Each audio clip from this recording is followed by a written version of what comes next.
पाकिस्तान के सियासतदान आपस में गुत्तम गुत्ता हो रहे हैं कि क्या वजह बनी पाकिस्तान इंटरनेशनल एयरलाइन के तैयारे की क्रैश होने की। और इन्वेस्टिगेशन जो भी कर रहे हैं वो सारे के सारे पागल हुए हुए कि किसी तरह इस चीज़ का जवाब ढूंढ सके कि पायलट ने क्यों अटेम्प्ट की लैंड करने की एयरबस की बैली से, और जितने भी सेफ्टी स्टैंडर्ड्स थे और SOPs जो बनाए गए थे तैयारा लैंडिंग के, वो सारे के सारे उसने खातिर ख्वाह रखे और उसने कहा कि मैं टायर नहीं खोलता बल्कि मैं इसको पेट के बल लैंड कराऊंगा। सब्सक्राइब के बटन पे क्लिक करें, बेल आइकन के बटन पे क्लिक करें, फिर ऑल सेलेक्ट करें ताकि हमारी अपडेट आप तक पहुंच सके। शुक्रिया। अभी तक की इब्तदाई तौर पर जो इन्वेस्टिगेशन सामने आई है वो ये थी कि दोनों इंजन्स जो थे वो सारे के सारे टच हुए हैं रनवे के साथ, और टच जब हुए जब पायलट ने पहली अटैम्प्ट की, और पहली अटैम्प्ट करते हुए लैंडिंग गेट नहीं खुले हुए थे। फिर जाके पायलट ने सोचा कि मैं रेजिडेंशियल एरिया में ले जाता हूँ, फिर जाके वापसी चक्कर मार के वापसी सेकंड अटैम्प्ट करूँगा, लेकिन उसमें अफसोस कर कहना पड़ रहा है कि 99 लोग शहीद हुए। अब हुआ क्या गलत, ये सवाल तो ये है। अब बहुत सारे थ्योरीज और पॉसिबिलिटीज सामने आ रही है कि वजह क्या बनी है क्रैश की। कुछ कहते हैं कि पायलट की गलती है, और कुछ कहते हैं कि एयरक्राफ्ट की मेंटेनेंस जो थी वो बहुत ही ख़राब किस्म की थी। लेकिन एक बात तो सच है कि एयरबस A320 तैयारा जो था उसको लैंड करने की कोशिश की गई है लैंडिंग गियर को खोले बगैर, और इसकी निशानी सबसे बड़ी ये है कि इसके इंजन्स जो थे वो रनवे पर 327 किलोमीटर पर आवर की स्पीड से रगड़ा खाए हैं। लेकिन अभी भी इन्वेस्टिगेशन टीम जो है वो किसी तरह पहुंच सके वजह पे कि क्या वजह बनी कि ये क्रैश हुआ। वैसे पायलट ने एरोगेंस का बहुत ज़्यादा मुजाहरा किया और अचानक से तैयारे को नीचे लाया गया तो एयर ट्रैफिक कंट्रोल टावर के जो लोग थे वो सारे के सारे परेशान हो गए। और फिर जाके जब तैयारा अचानक से नीचे आया तो उसके बाद तैयारा जो था वो रनवे पे गया, और रनवे पे बगैर लैंडिंग गियर के वो घसीटता हुआ वापसी ऊपर जाने के लिए पायलट ने उड़ान भर ली। पायलट को जैसे अपनी गलती का अंदाज़ा हुआ कि इसके इंजन जो थे वो घसीटे गए हैं, तो इसने फ़ौरन ही तैयारे की दूसरी परवाज़ भरी और साथ साथ फ़ौरन उड़ाया, और उन्होंने फिर उसी टाइम चक्कर मारते मारते ही उन्होंने 97 लोगों को मौत की नींद सुला दिया। कुछ एविएशन सेफ्टी के कंसल्टेंट है जिनका नाम है जॉन कॉक्स, वो कहते हैं कि उनको यकीन नहीं आ रहा कि एयरलाइन का जो क्रू था, स्पेशली कॉकपिट क्रू कहते हैं, उसने वार्निंग सिस्टम के बावजूद लैंड करने की कोशिश की लैंडिंग गियर को खोले बगैर। ये इनके लिए भी काफ़ी ज़्यादा हैरानकुन है।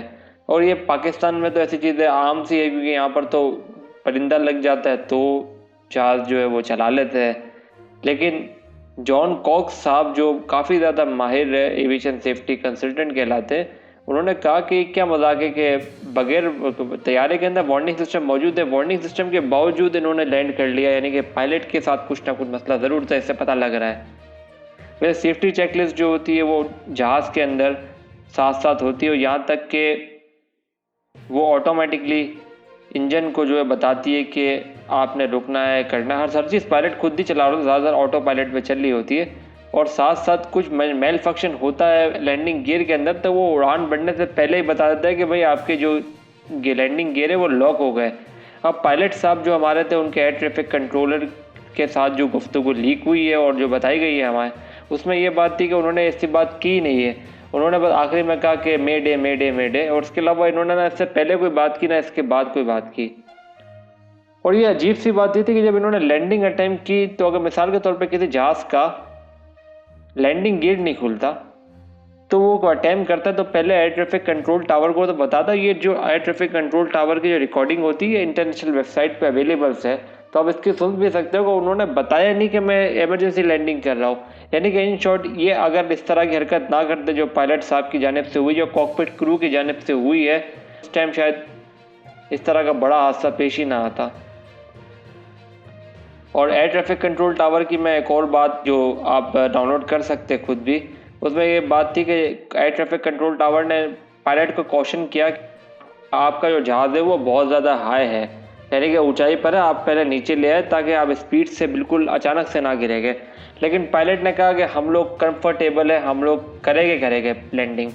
ये इस तरह के पायलट एयरक्राफ्ट उड़ा रहे हैं, अल्लाह ना करे ये तो किस तरह के पायलट उड़ा रहे हैं। एक साथ 97 लोगों का कत्ल है ये तो।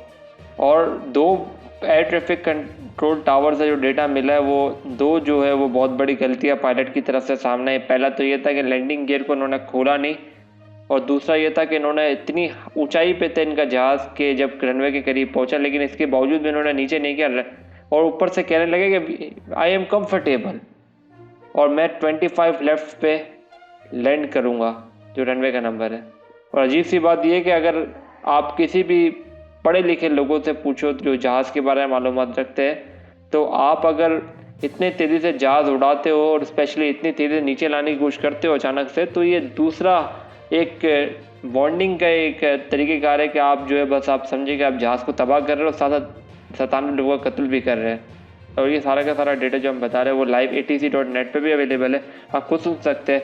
और साथ साथ flightradar24.com वहाँ पर भी अवेलेबल है। ये कोई एडवर्टाइजमेंट नहीं है, लेकिन ये हकीकत है कि आप वेरीफाई भी कर सकते हैं। अब जाके ऑडियो की जो चीज़ें हैं वो मिली है, लेकिन अब वही बात है हमारे जो PIA के CEO साहब थे वो कह रहे थे कि पायलट जो थे वो काफ़ी ज़्यादा मेयार के थे। मुझे ये समझ नहीं आ रहा कि किस मेयार के पायलट थे। एक तरफ तो कह रहे हैं कि जहाज़ जो होता है वो काफ़ी ज़्यादा चेक होता है और फिर जाके इंजीनियरिंग डिपार्टमेंट चेक करता है, साइन लेते, ये करते वो करते, लेकिन ये पायलट की गलती, और पायलट जो था वो सबके लिए कातिल बन के सामने आया और उसने एक साथ 97 लोगों का कत्ल किया। अब PIA के जितने पायलट हैं उन सबको पहले तो निकालना चाहिए, और को जो सियासी भर्ती आई उनको तो सबसे पहले निकालना चाहिए।